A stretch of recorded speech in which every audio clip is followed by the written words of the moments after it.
I think aside from the books, this is really the question of, can I trust Krystal? Hello, friends. In February, my book friends did a thing. They each decided to read some of my favorite books and in one day release a ton of Can I Trust Brittany vlogs. I will link the playlist down below if you want to see those, so definitely go check those out. They did an amazing job. But I was nervous having everyone read my favorite books, and I went, no, we're not stopping with me. I cannot be the only one that reaps this lovely reward of having people read their favorite books. So we decided, let's continue the fun. And this month and today, we are all releasing vlogs about Can We Trust Krystal from Bond Book Reviews. I will also link everybody else's videos down below as they read some of Krystal's favorite books. Definitely go check them out after this one because I know everyone's reading some of the same books and some different books, and it's gonna be a fabulous time of just celebrating Krystal. Krystal, my dear sweet Krystal, is one of my OG BookTube friends. When I started this channel, I knew almost nobody here on the internet, and quickly I got to know the besties and Krystal. There was a time where all my sprints were just Krystal and the besties. That was all that we knew, and we just hung out and we read books together and we had laughs together and we had such a fabulous time. Krystal was on mat leave. I was working from home. We just hammed it up and just had a fabulous time becoming friends over here on the internet. So in this vlog, I am going to be reading 3 of Krystal's favorite books, but I'm also going to be doing some things that are in honor of Krystal. Krystal, you know I love you as you're watching this, and I just want to celebrate you in this video while also reading your favorite books. Fingers crossed I can trust you on the reading. We will see if I agree with you with these books. I think some of them for sure, some of them I'm not so sure. But no matter what, I'm excited to channel my inner Krystal and live out Krystal's existence through books in this vlog. Now, if you don't watch Krystal, you need to head over, hit subscribe, meet Krystal. Krystal is fabulous. But one thing Krystal does every month is a TBR game. And Krystal's TBR game is Pick Pong, where she plays a bookish form of beer pong to pick her reads every month. In this series, I don't necessarily have control of the books that I'm going to read. Krystal got to pick my TBR. But I figured, why don't we play a round of Pick Pong to see what order I'm going to read the books in. So this morning, I set up cups, I got ping pong balls, and I threw balls into cups. With varying degrees of success, I actually think I did pretty well. I didn't have a ton of misses. And obviously in this vlog, misses don't mean anything because it's not actually pick pong, it's just picking the order of my TBR. But let's dive into Past Me and see what the first book I'm going to read in this vlog is. Okay, friends, are you ready for this? This could go any number of ways, but this is the best setup I could find for somewhat good lighting. You can kind of see all my kids' dress up stuff over there, but you know what? This is real life, so here you go. Let us throw ping pong balls in cups. I just got that on my first try. Y'all, how did I do that? Let's not question it. Let's not question it. Let's just see what book I got. I got Death of a Conjuror. And as you saw, I'm going to be reading Death of a Conjuror by Tom Mead. I don't know that much about this other than that it is a locked door mystery because it says it right on the cover. I also know Krystal loves this book, but Leandra also loves this book. So I have high hopes for this book. Let's start reading it and see if I can trust Krystal with this book. So everyone, I knew this book was small. It's under 300 pages, but I don't think I realized how small it actually was. When I downloaded the audiobook, I realized this was just over 3 hours long at my listening speed. So I knocked this out completely last night. And unfortunately, I'm so sorry, I really did not like this book and ended up giving it 2 stars. There's a couple of reasons for this, and I think Krystal is probably right, and if you like this kind of mystery, you may be able to trust Krystal too, but I did not enjoy the writing style or this locked door mystery concept. I have never read a locked door mystery, which I did not realize until I read this book. I read a lot of murder mysteries, and for some reason I thought those were very similar, and they're really not. This is basically a doctor who is murdered inside his office, but the door has been locked, the windows were locked, they're all locked from the inside, so how in the world did anyone get in to kill him? We follow a detective called Detective Flint and also a magician called Joseph Spector as they kind of figure out what happened to this doctor. And that style of mystery, and again, the writing style of this book, did not work for me. That wasn't the only issues I had with it, but I do think those were definitely main issues I had with this book, which is definitely a personal preference thing and really only has to do with me. I did, however, find that there were way too many characters in this book. I lost count, but there is many characters. Some of them you only see for split seconds, and some of them you don't know whether they're going to pop back and whether they're of import. And a lot of times I started to get kind of not confused, but not really caring who people were just due to the amount of people in the book. I also found, and again, this might be a writing style thing, that Joseph Spector and Detective Flint were written very similarly in style and also in personality. So when they were interviewing people, there were times where I was getting confused of which detective was interviewing people because they just talk exactly the same. They had the same personality. And a lot of this book to me felt very repetitive because it was really just the detectives going around and interviewing various people for the entire book. And because they were just interviewing people, we ended up seeing them ask the same questions or find out a bit of information from this person and then go ask another person about that same bit of information to corroborate the story, which I do realize is exactly how you would do an investigation in real life. But for me, in a book, lost my attention. So unfortunately, this was not for me. I'm so sorry, Krystal, that I didn't like your book. But I think we're going to have a better time with the next one because when Krystal did the Can I Trust Brittany vlog, we decided that we don't necessarily agree or trust each other on certain genres, but romance tends to work. And the next book is a romance. So let's put Death of a Conjuror behind us. Let's just put it aside. This one's not for me for the various reasons I just gave you. But I do know that obviously Krystal loved this book. And I also know Leandra loved this book. And both of those people I would probably trust with locked door mystery recommendations if you like locked door mysteries. I think I just realized that locked door mysteries in this particular writing style was not for me. So let's go back to me in the past, watch me throw some ping pong balls, and see what that second book is. Okay, throw number 2. If I get this in, I am amazing.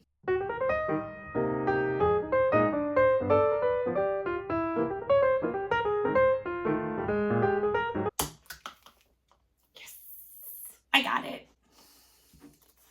Ooh. Hate by Tate James. And as you saw and as you heard, I now get to read Hate by Tate James. I've read a Tate James book before. I read it for Smut Den last year. Had a good time with it. I also really do trust Krystal's opinion on smut and romance books. We tend to agree often on smut and romance books.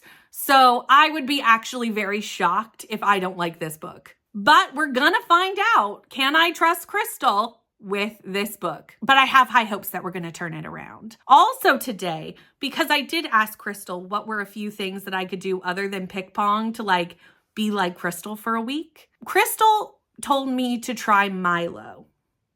So I had Milo arrive from Amazon and I'm going to try this. Krystal sent me detailed instructions and also pictures for the instructions. And to be honest, I'm a bit concerned. So I think before we read Hate, I might take you up to the kitchen and we'll try some Milo today.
Okay, I made this upstairs in my kitchen. You saw me making this, and I think I followed the directions like I was supposed to.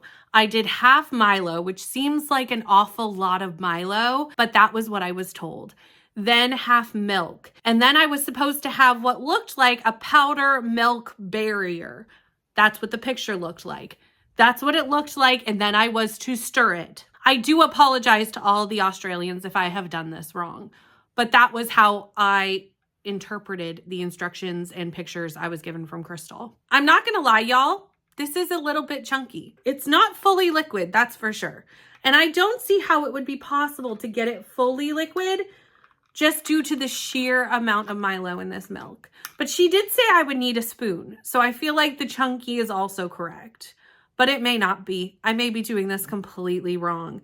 But it smells super chocolatey, so it might taste good. I think aside from the books, this is really the question of can I trust Krystal? Because, y'all, those instructions seemed a little off to me. Do I just drink it? I feel like all my Australian subscribers are like horrified by what I'm doing because guaranteedly I'm doing this wrong. I must be. Okay, let's give this a try. Okay, it tastes like melted chocolate ice cream.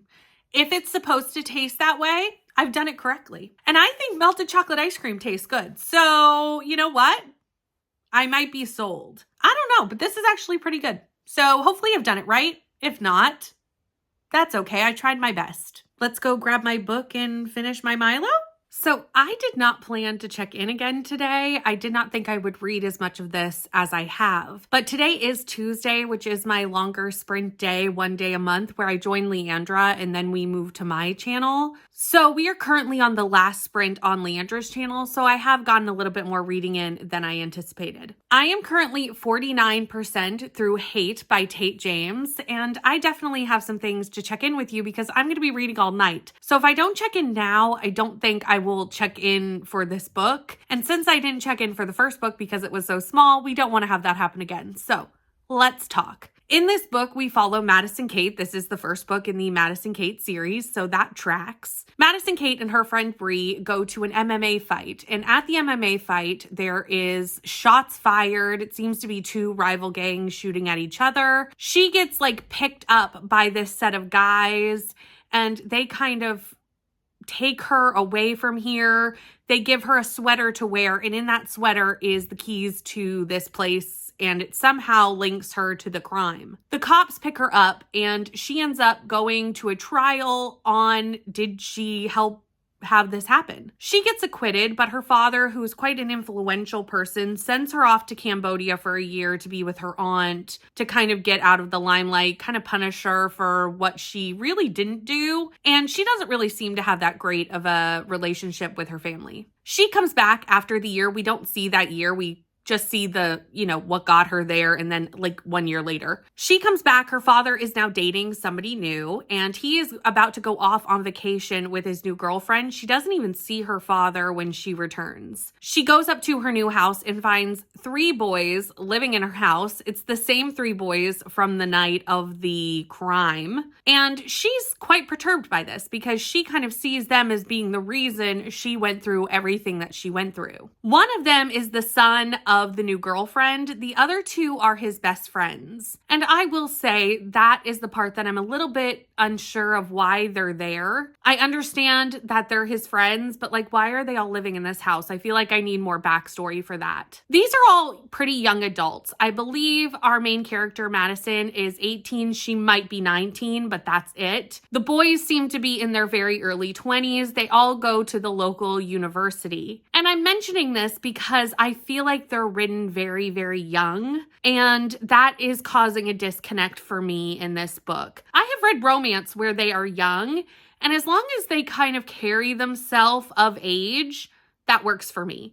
In this book, I feel like they're almost written like high school students, and that's throwing me off a little bit. Just their personality, their conversations, the way they carry themselves seems very young to me, and that's making me feel a little bit like, not for me. Also, this is a revenge plot. So basically, she is got all this like animosity towards them because she thinks they're the reason she went through everything that she went through. And it kind of is posted as an enemies to lovers, why choose situation.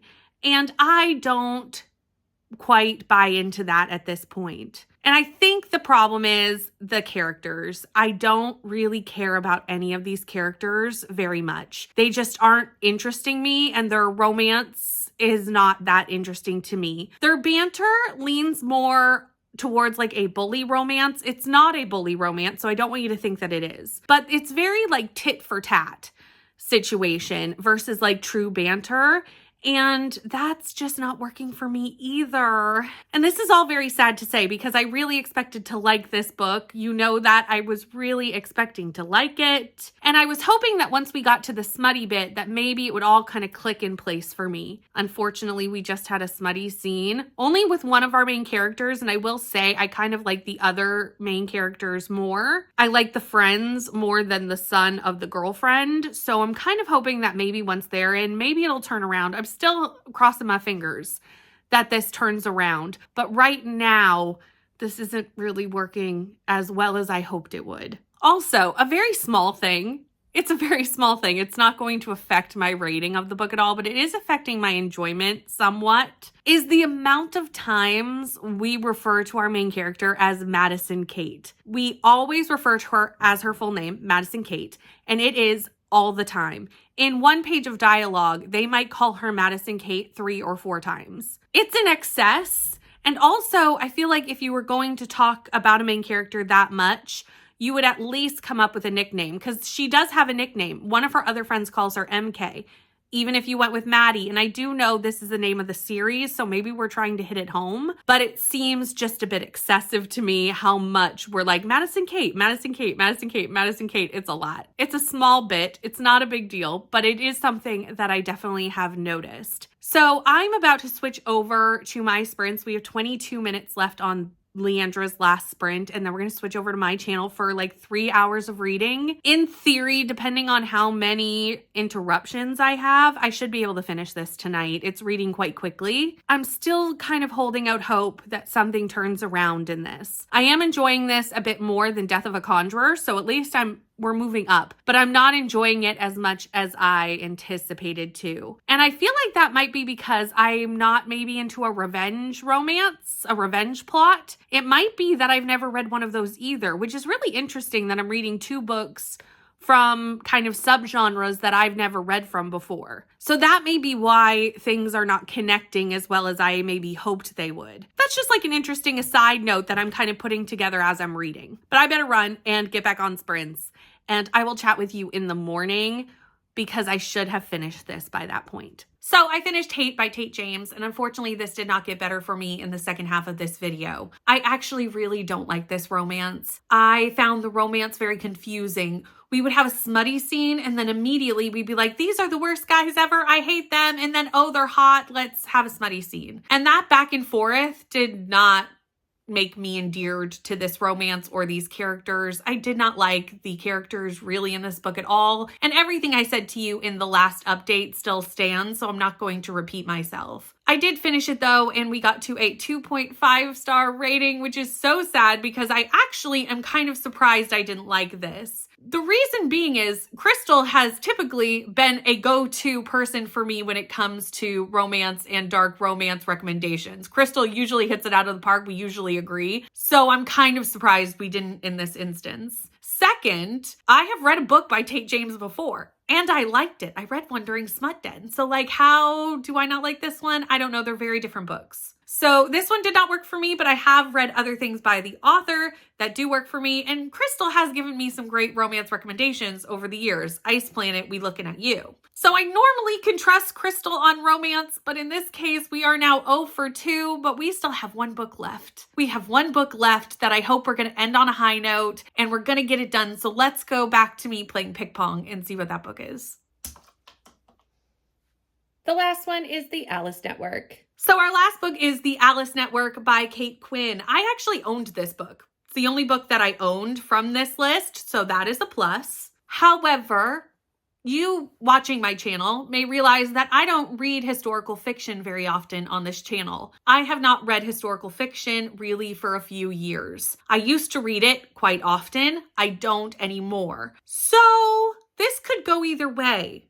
This is really kind of, I don't know, because I'm not in a historical fiction mood. But I'm hoping that this one hits it home because I have heard wonderful things about Kate Quinn and Krystal really loves it. Fingers crossed that we end on a high note for this video. This is quite chunky. It's like 500 pages. It's long. It doesn't look that long, but it's like 500 pages. So this is going to take me a little bit of time. This one, I'm going to take a few days to get done, unlike the other two books that I read fairly quickly.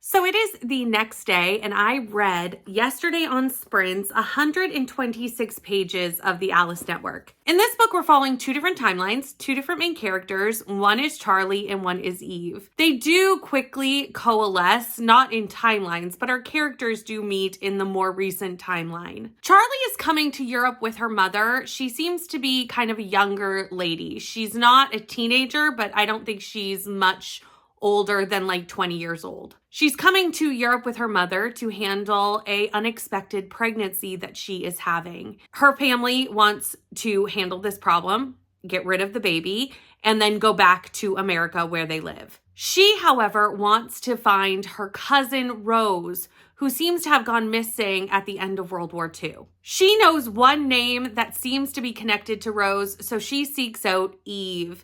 And we follow Eve in the current timeline with Charlie and also in the past timeline of her during the war. Eve was recruited as a spy during the war, and we see her in the early stages, I'm only 100 pages in, of her being recruited into this Alice Network, which is a spy network of female spies during World War II. That's pretty much all I know right now. Eve and Charlie are together, but I don't really know what Eve knows about Rose or if Eve knows really anything about Rose. I'm assuming I will eventually figure that out, but right now I don't know. At this point in the story, I have very little thoughts or opinions on this book. It's just okay for me right now. But maybe as I see more of the Eve spy situation and where we're going with the overall story, I'll get a little bit more captivated. Eve's perspective in the past timeline is definitely the one I like the most out of the two. Every time we get into a Charlie perspective, I'm a little bit disappointed to be in Charlie's perspective. One thing that's really bothering me, and it's just a word choice, so it's not a big deal. It's really not a big deal. It's not something that I'm overly upset about, but they keep calling Charlie's pregnancy a little problem, and they use the wording so much. It's my little problem. I touch my little problem. They even shortened it to LP after a while. And I really don't like repetitive language in books. It's something I've noticed over the years that if we keep repeating the same word phrase, I just wish we would choose other words, be a bit more descriptive. So whenever I see a repetitive word in a book, it always kind of is like, oh, can we just use something else to describe this? Aside from that, I just don't really like how Charlie is written in the book. I find her personality a little bit grating at times. So I just prefer to be in Eve's perspective. Also, when we're in Eve's perspective, we are following a group of spies. So that is just innately more interesting. But that's really my only thoughts at this point in time. I feel like because this is such a chunky World War II historical fiction, we are really just setting up the story at this point, and I don't really know, like I said, how this all connects yet. I don't see the connections. I'm sure we're going to get there, but I haven't seen them yet. I'm going to be putting this down though for the entire weekend because this weekend is categories. So I'm going to be doing that instead. So I will come back to this on Monday and continue at that time. So I have finished the Alice Network and I'm going to give this one 3 stars. For most of this book, I only really liked one of the storylines. I really did enjoy Eve's storyline in World War I, following her as a spy. That was very interesting. The storyline with Charlie took a long time for me to get invested in. And that is half of the book. So it's hard to really score a book highly when you're not interested in about half of it. And that was the case in this instance. That being said, the last 100 pages of this book, it really did captivate me the entire way through. Those last 100 pages were really, really interesting. A lot was happening. And I did really enjoy following both of our characters in the last 100 pages. So for that reason, I ended up giving it a 3-star rating.